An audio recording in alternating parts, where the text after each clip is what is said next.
Assalamu alaikum, dear students.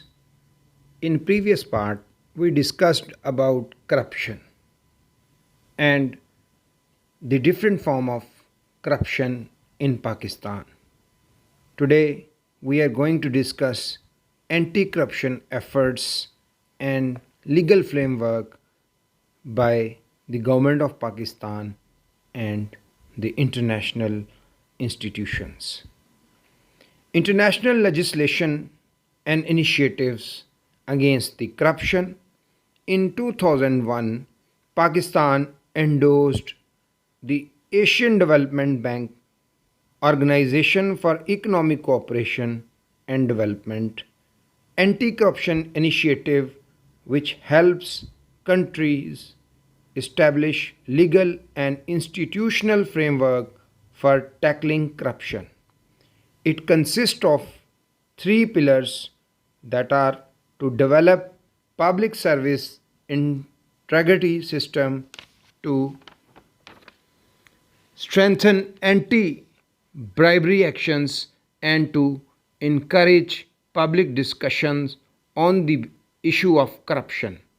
Pakistan also ratified United Nations Convention Against Corruption in 2007.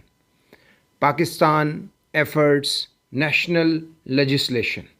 There are two dedicated anti-corruption laws in Pakistan, that are Prevention of Corruption Act 1947 and National Accountability Ordinance 1999, which considered NAO.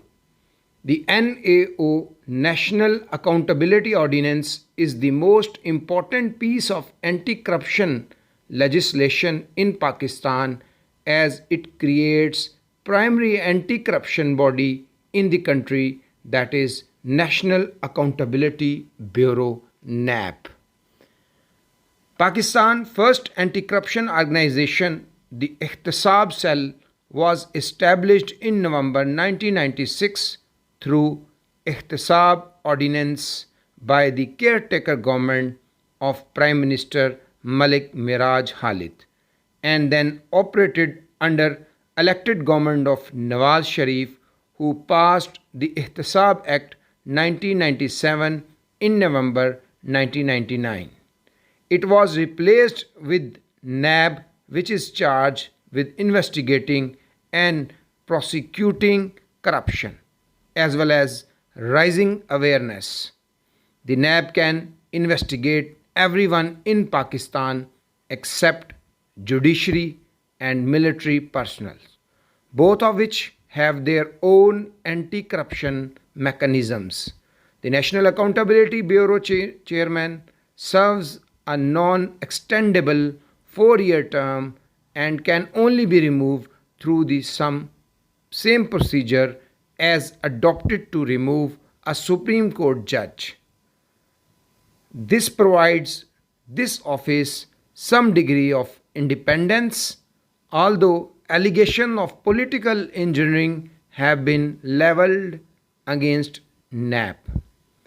Anti-corruption establishments investigate corruption committed by public officials. There are currently 4 provincial offices in Punjab, Sindh, Balochistan, and Khyber Pakhtunkhwa. Anti-corruption establishments were created to complement NAB and work against public sector corruption at provincial level by holding parliamentary inquiries into corruption cases. The Office of the Ombudsman deals with complaints made by the individuals rather than systematically dealing with cause of corruption. It investigates and rectifies injustices caused to a person through the maladministration of a provincial agencies or government officials within 60 days of receiving a complaint. FIA, Federal Investigating Agency, was created under the FIA Act in 1974 and carries out some functions of anti-corruption agency. The Anti-Corruption and Economic Crime Wing of FIA has a mandate that includes economic crime, and police corruption. What are the recommendations to eradicate corruption, to bring anti-corruption revolution? It is necessary to start accountability from the top. The only way to break this corruption culture is to convict high-profile corruption figures who are proven guilty. The government should identify a few major tax invaders, dishonest judges, and high-level government officials who take bribes. Since a campaign against corruption can too often become one against the opposition, the first big fish to be fried should be from the party in power. Accountability requires a positive narrative that Pakistanis can buy into, the mobilized behind, pointing fingers and shouting loudly at lawbreakers in an easy way to vent frustration. And there is no doubt that these people should be penalized. But when justice is not served, the perception of helplessness is reinforced and momentum in the process of accountability building is lost.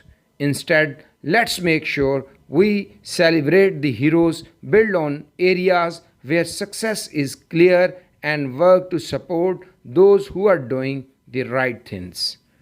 There is an urgent need to establish exclusive anti-corruption courts at central as well as regional level to pursue corruption related cases and should function according to existing laws. However, the institutional structure of the anti-corruption courts should be specifically designed to ensure transparency in decision making. Politicians, bureaucrats, military officers acquire funds illegally when they are in power. That's why public officials should declare their assets. This asset declaration must be examined by an effective prosecution agency that can freely and fairly investigate into their declarations.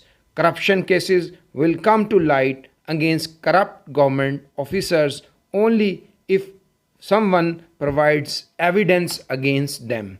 The best way to ensure this is to provide immunity from prosecution to the bribe giver in exchange for providing solid evidence against corruption governmental officials.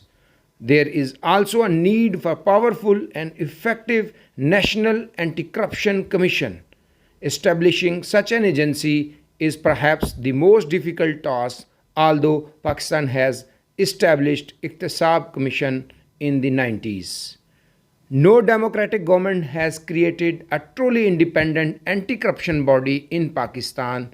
The main institution, that is the Ihtisab Commission and the National Accountability Bureau, were established in the wake of the overthrow of democratically elected governments by military rulers. The highest courts have validated the legitimacy of these organizations, while later democratically elected governments have continued to run them.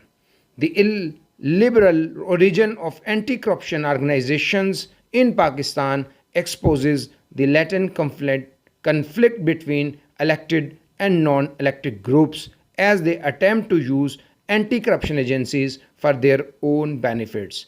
In fact, neither the military nor the government nor the judiciary has ever earnestly intended to grant full autonomy to the accountability organizations. Each office has sought to bring the operation of organization into line with its own version of accountability and institutional interests. Because lack of independence from powerful institutions, the NAB is deeply affected by the governmental change. As soon as the degree of political inclusiveness increases, the anti-corruption mechanism tend to fall back on low and middle rank officials and in most likely to capitalize more on voluntarily returns and plea bargains, resulting in a low conviction rate. The various shifts in the activity of the National Accountability Bureau suggest a political use of the institution. This is the case, gentlemen, and how we can eradicate this corruption from Pakistan. Thank you. Assalamu alaikum.